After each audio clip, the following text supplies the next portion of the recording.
Mesdames et messieurs, bonsoir. Il est 20h sur les antennes de la télé Futur Média. Léa, bonsoir. Bonsoir, chère Tidiane. Bonsoir également à vous, chers téléspectateurs. Voici les titres de cette édition. Le président de la Ligue des électeurs de la RDC, choqué par les protestations du gouvernement congolais contre Dakar. Cela fait suite à la rencontre de la société civile congolaise dans la capitale sénégalaise. Vous entendrez Paul Nsapou dans ce journal. Nous reparlons de l'incendie du pavillon vert au CICES. Les victimes du sinistre attendent toujours leur indemnisation. Seul problème, ils ne détiennent pas tous des papiers justificatifs. Lutte contre le VIH, le Conseil national de lutte contre le sida plaide pour une accélération des programmes. 80% des enfants vivant avec le VIH ne bénéficient pas de prise en charge. Et puis en fin de journal, à suivre le dossier du mardi qui s'intéresse aujourd'hui à l'annualisation de la foire, une mesure qui ne fait pas l'unanimité. Voilà le sommaire de ce journal. Dans quelques instants, le développement.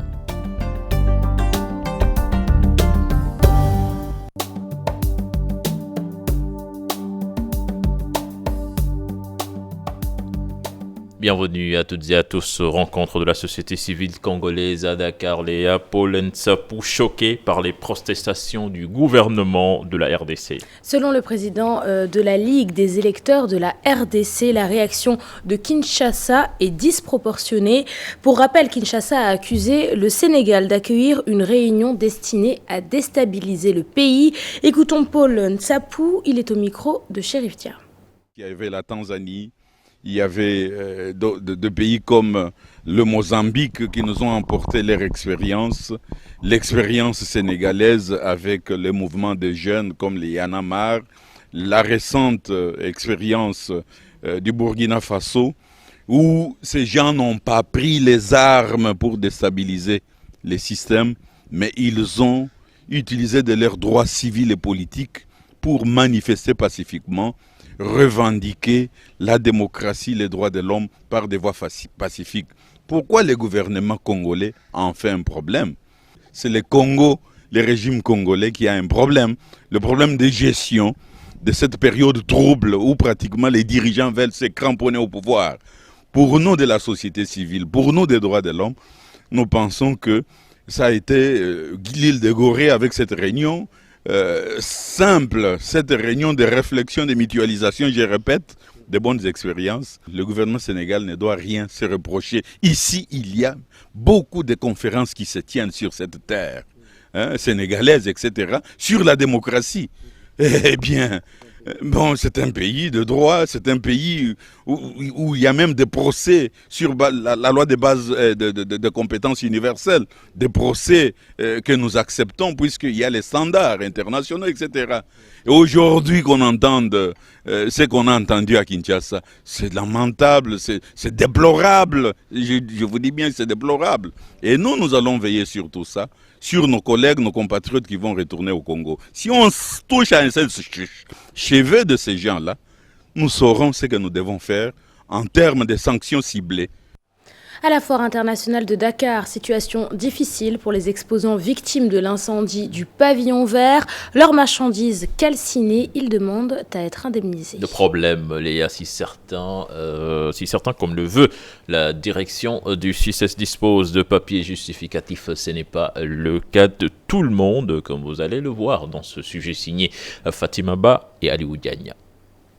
Les sinistrés du pavillon vert relogés sous cette bâche, ils attendent d'être indemnisés, mais pour cela, il faut des justificatifs. Serigne Saliou en dispose. Dieu merci, nous avons tous les papiers nécessaires. Et je suis persuadé que le CICES va nous indemniser, car Walid, le propriétaire du stand, a tous les papiers. Ce Syrien, lui, avait payé son stand avant de venir au Sénégal. Il a oublié le reçu chez lui. N'empêche, il garde espoir. In Syria, we pay to agency for this international trade fair. J'ai réservé mon stand alors que j'étais en Syrie. J'ai déclaré aux autorités du CICES ce que j'avais comme marchandise. Elles m'ont envoyé les reçus. Mais j'avoue que j'ai tout laissé là-bas. I come to the trade fair, they give me stand if I'm not paid. Ce jeune Sénégalais dispose de papiers administratifs avec la signature du DG du CICES, mais il ne sera pas indemnisé. J'avais un stand dans le pavillon vert. C'est un ami qui me l'avait vendu et c'est son nom qui figure sur les papiers. Mais les autorités du CICES disent qu'elles ne vont pas m'indemniser car elles ne m'ont pas vendu ce stand directement. Indemnisé ou pas, ce Syrien, lui, compte revenir au Sénégal. I like Senegal. I come. Yeah, I'm a great man, Superman, don't worry. 72 heures après l'incendie du pavillon vert, les victimes sénégalaises, elles, n'ont toujours pas reçu la visite des autorités étatiques, un fait qu'elles déplorent. Nous restons à la FIDAC, les sinistrés qui dénoncent le mutisme de l'État. Les autorités étatiques, notamment le ministre du Commerce, ne sont toujours pas venus apporter leur soutien. Là-dessus, je propose de les écouter. Ils sont interrogés par Fatima Ba et Aliou Diagne. Nous, victimes sénégalaises, nous déplorons l'attitude des autorités. Depuis ce malheureux incident, ni le ministre du Commerce, ni le chef de l'État ne sont venus s'enquérir de notre situation, ce qui est vraiment déplorable. Les représentants diplomatiques des pays comme l'Algérie, l'Égypte et le Cameroun ont été présents pour leurs ressortissants. Les autorités sénégalaises devraient prendre exemple sur eux.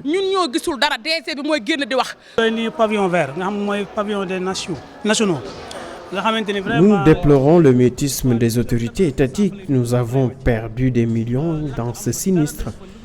Nous avons vraiment besoin de leur soutien, mais jusqu'à présent, il n'y a que le directeur général du CICES que l'on voit.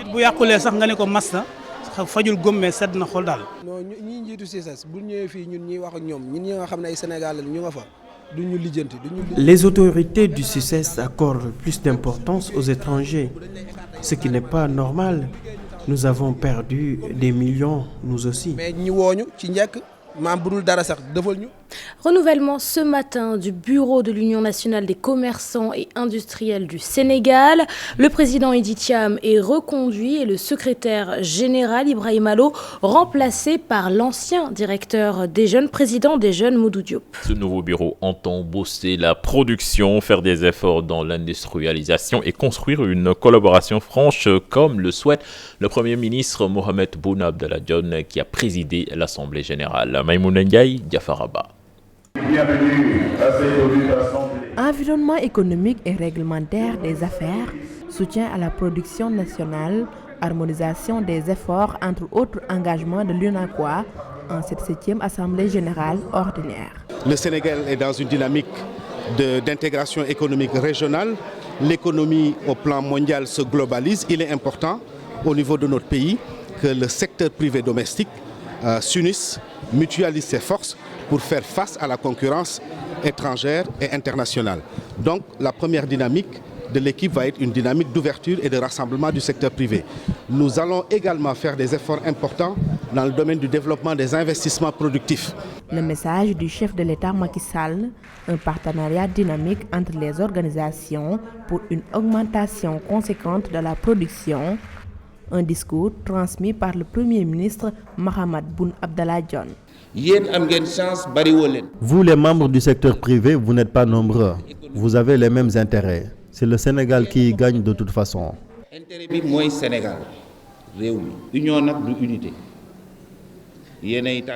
union n'est pas une unité.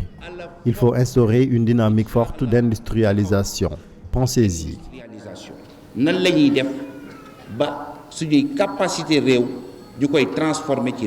L'Union nationale des commerçants et industriels du Sénégal a pris bonne note. Elle promet de mettre en avant l'industrialisation.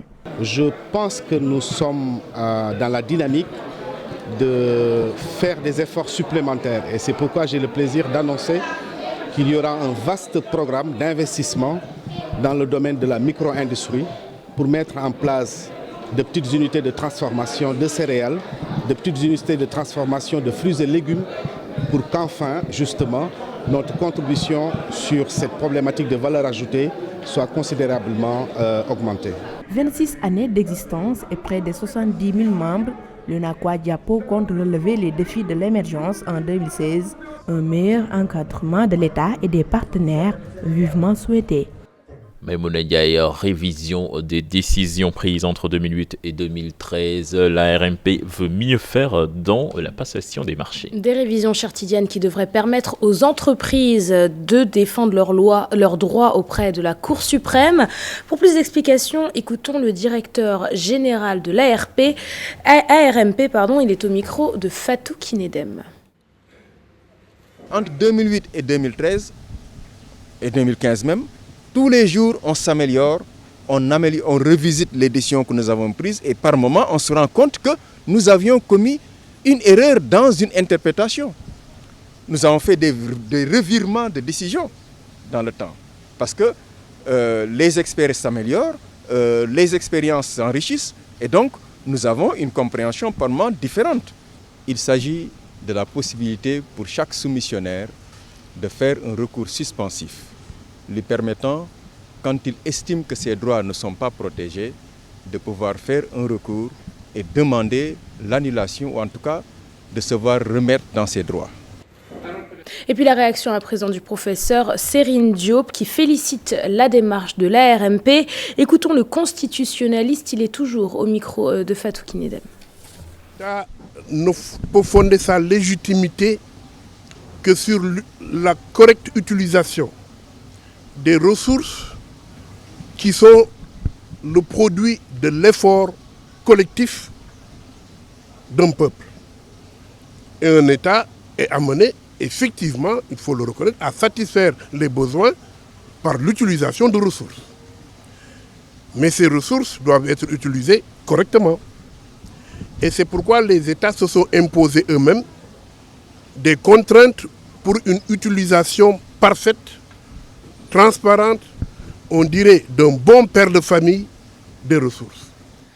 3%, c'est la contribution des entreprises minières à l'économie nationale, un faible pourcentage qui serait dû aux exonérations accordées à ces sociétés. C'est le constat du Forum civil qui, en partenariat avec Oxfam, forme des membres de la société civile pour qu'ils s'imprègnent du dernier rapport de l'ITIE, l'initiative pour la transparence des industries extractives. Là-dessus, je propose d'écouter les explications de Khalifaï du Forum civil. Il est au micro de Modou Diop et Chérifia. Un processus visant à rendre beaucoup plus transparent la gouvernance des industries extractives ou bien la gouvernance minière. Parce qu'on s'est rendu compte que ce secteur, dans le cadre de ce secteur, il y a beaucoup d'exonérations, il y a beaucoup de zones d'ombre, il y a beaucoup de clauses de confidentialité qui font que réellement tout ce qui se fait dans ce secteur-là n'est pas au vu et au su de tout le monde. Les entreprises qui sont soumises au processus ITIE, c'est des entreprises vraiment qui ne cotisent pas beaucoup par rapport au budget national. Et vraiment, quand on parle actuellement de mobilisation des recettes domestiques, c'est dans ce cadre-là. Faire en sorte que au moins tout ce que l'État doit gagner, faire en sorte que l'État puisse gagner le maximum de ressources possibles dans ce secteur-là. Parce que dans ce secteur, il y a beaucoup d'exonérations fiscales. Ce qui fait que, par exemple, ces entreprises-là, au lieu de cotiser à l'effort national, malheureusement, ils ne contribuent qu'à hauteur de 3% qui se trouve être la redevance minière. À Louga, les retraités dénoncent le non-respect des promesses faites par les responsables de l'IPRES, à savoir la revalorisation de leurs pensions. D'après ces derniers, ils n'ont reçu qu'un mois de pension, contrairement à ce qu'ils attendaient. Souleymane Dir est le porte-parole des retraités de Louga. Écoutons-le au micro de Tchernofal. À notre grande surprise, quand nous sommes venus à la banque, nous avons trouvé qu'il n'y a qu'un mois de salaire qui nous a été mandaté. Contrairement à ce que nous attendions, parce que nous attendions à percevoir le bimestre du 15 décembre, qui constituait le premier bimestre de l'année 2015. Que nous avait promis d'entamer la mensualisation à partir du 15 janvier. S'il l'avait fait réellement comme il l'avait dit, nous aurions dû aujourd'hui percevoir notre bimestre du mois de décembre qui constitue le premier bimestre de l'année 2016. Et dans cette situation, nous interpellons le président de la République parce que nous ne pouvons pas, avec ce que nous sommes en train de percevoir aujourd'hui, prendre en charge la préoccupation de nos familles. Nous en avons marre de cette situation. Il faut que les pensions soient revalorisées parce qu'il nous avait promis une pension minimum garantie qui équivaut à l'SMIC aussi au niveau du Sénégal et ça n'a pas été le cas. Au Sénégal, 60% des personnes vivant avec le VIH vivent dans les quartiers urbanisés du pays. Autre pourcentage, cher Tidiane, 80% des enfants séropositifs ne sont pas pris en charge. Le Conseil national de lutte contre le sida plaide pour une accélération des programmes. Le secteur privé est appelé à contribuer. Fatou Kinedem, Mohamed Dia. Plus de 30 ans de riposte au Sénégal, des défis encore à relever dans la lutte contre le sida. 80% des enfants ne bénéficient pas de prise en charge. Il y a eu les antirétroviraux pédiatriques qui ne sont pas aussi disponibles que pour les adultes. Mais je pense que le grand goulot d'étranglement chez les enfants, c'est d'abord trouver où sont ces enfants pour pouvoir les traiter. Ces enfants, souvent, les parents sont dépistés, prennent leur traitement et ne veulent pas que les enfants soient pris en charge pour des raisons de stigmatisation, et pour beaucoup de raisons. Il est question également de revoir la loi sur le VIH. Il y a la loi qui dit qu'avant 15 ans, on ne peut pas faire le dépistage du sida chez un enfant sans l'autorisation de ses parents. Il faudrait réviser cette loi, parce que pour les autres maladies, quand le médecin pense à une maladie, il fait le dépistage et il fait le traitement. Pourquoi pour le sida? Quand le malade pense au sida, il doit demander l'autorisation d'un parent qui peut dire non. Le Conseil national de lutte contre le sida dans la dynamique pour un partenariat public-privé. Le but, une réponse efficace face à l'épidémie. Nous pensons que les 80% que le programme donne au secteur privé, le secteur privé là et peut l'investir pour ses employés pour la lutte contre le sida. Le CNLS révèle l'épidémie du sida est à majorité urbaine. Près de 60% des personnes atteintes vivent dans 15 villes, d'où l'atteinte des cibles ou encore l'accélération de la mise en œuvre des programmes. L'actualité internationale nous mène en France où l'enquête progresse un mois après les attentats meurtriers à Paris et à Saint-Denis. Au Mali où l'hôtel Radisson Blu de Bamako vient de rouvrir ses portes. L'actualité hors de chez nous, c'est avec Chertidiane Dion. L'hôtel Radisson Blu de Bamako a officiellement rouvert ce mardi, après l'attaque armée du 20 novembre dernier ayant fait 20 morts, dont 14 étrangers. Les mesures de sécurité ont été renforcées dans cet établissement standing situé dans le quartier Amdalaï ACI 2000 dans l'ouest de la capitale malienne. Des portiques ont été installés. Pour rappel, l'attaque a été revendiquée par 2 groupes djihadistes. Au Burkina Faso, la date de la cérémonie d'investiture du président élu Roch Marc Christian Kaboré devrait se tenir le 29 décembre prochain. Elle n'a pas été encore confirmée d'après plusieurs sources. Tout le monde souhaitait que la passation de pouvoir entre Michel Kafando et Roch Christian Kaboré ait lieu avant la fin de l'année. La date sera validée dès que le Conseil constitutionnel aura proclamé les résultats définitifs. Plusieurs présidents de la sous-région sont annoncés, dont le Nigérien Mohamedou Issoufou, Alassane Dramane Ouattara devrait aussi être de la partie. La semaine du thé célébrée au Burundi malgré un nouveau bain de sang à Bujumbura, le pays s'enfonce dans la guerre civile. Le régime du président Nkurunziza veut vendre l'idée d'une apparente normalité. Cette stratégie semble plutôt payante face à une communauté internationale impuissante dont l'action se résume essentiellement à demander un retour au dialogue. Aucun média indépendant ne reste sur place pour témoigner des violences. Pour rappel, la répression de vendredi a causé la mort de 87 personnes. L'enquête se poursuit après les attentats de Paris et de Saint-Denis. Un homme a été interpellé aujourd'hui en région parisienne. Un autre et sa femme proches des milieux identitaires de flamands sont également entendus par la justice dans le cadre de l'enquête sur les attentats du 7 janvier contre Charlie Hebdo et une épicerie juive. Ils sont soupçonnés d'avoir aidé Amadou Koulibaly, l'un des terroristes, à se procurer des armes.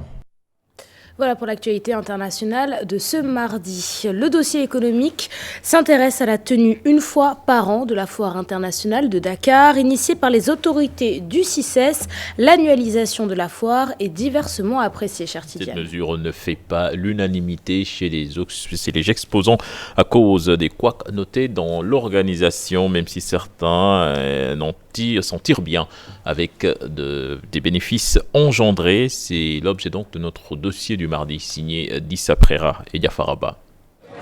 10 jours après son ouverture, c'est l'ambiance des grands jours à la foire de Dakar. Une foire qui se déroule tous les ans depuis quelques éditions. Une nouvelle démarche initiée par les autorités du SUCES, mais diversement appréciée par les exposants. Chaque année c'est bien, parce que quand on faisait chaque 2 ans, bon c'était pas mal, mais chaque année c'est mieux. On avait fait un chiffre d'affaires, mais je ne peux pas vous dire, hein. À peu près non. La foire maintenant c'est tous les ans, donc auparavant c'était tous les 2 ans. Et que, à mon point de vue personnel, ce serait mieux de les faire tous les 2 ans parce que ça va nous donner une bonne préparation. Et que vous savez bien qu'il y a les nationaux, mais il y a les internationaux qui sont là. Et ils quittent leur pays pour venir au Sénégal chercher des profits. Ils y dépensent de l'argent, ils achètent leur pavillon, ils louent des hôtels. Bon, donc c'est des rentrées économiques au niveau national. Donc pour une bonne préparation, il faut revenir à l'idée de départ, c'est-à-dire l'organiser tous les 2 ans. Une foire, un espace pour nouer des relations d'affaires, pour trouver des partenaires, mais également pour faire de bonnes affaires. L'annualisation de ce rendez-vous, certains y voient leur business bien marcher. Pour d'autres exposants, les bénéfices vont décrescendo au fil des ans. On avait vendu, hein, presque tous nos produits étaient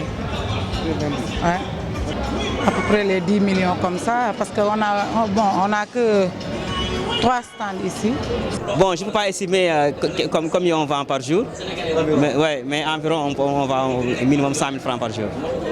Les nouveaux exposants, eux, fondent beaucoup d'espoir sur cette rencontre d'affaires.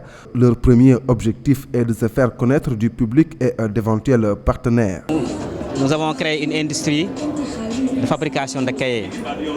Nous voulons lancer 5 produits d'ici 2022. C'est ce qui suscite notre participation à la foire pour présenter ce produit. Les chiffres d'affaires ont baissé, il faut le dire, et que nous sommes là pour chercher des profits. Il y a des contacts parce que la foire, c'est l'échange entre les acteurs. Il y a la publicité, il y a tout. Mais on cherche des profits quand même. Et que les chiffres d'affaires ont baissé cette année. Je ne sais pas encore c'est dans quel endroit qu'on a eu des problèmes ou pas. Mais je pense que faire la foire tous les années, moi je dis que économiquement c'est pas rentable parce que les gens ne sont pas préparés et que aussi les bourses des Sénégalais aussi, il faut y penser. La 24e édition de la foire internationale de Dakar reste ouverte jusqu'au 20 décembre 2015, mais au regard des lenteurs notées sur son démarrage et l'incendie qui s'y est déclaré, l'événement pourrait être prolongé pour pallier le manque à gagner. Lisa Préra, merci. C'est la fin de ce journal. Léa, merci à toi également. Merci, chère Tidiane.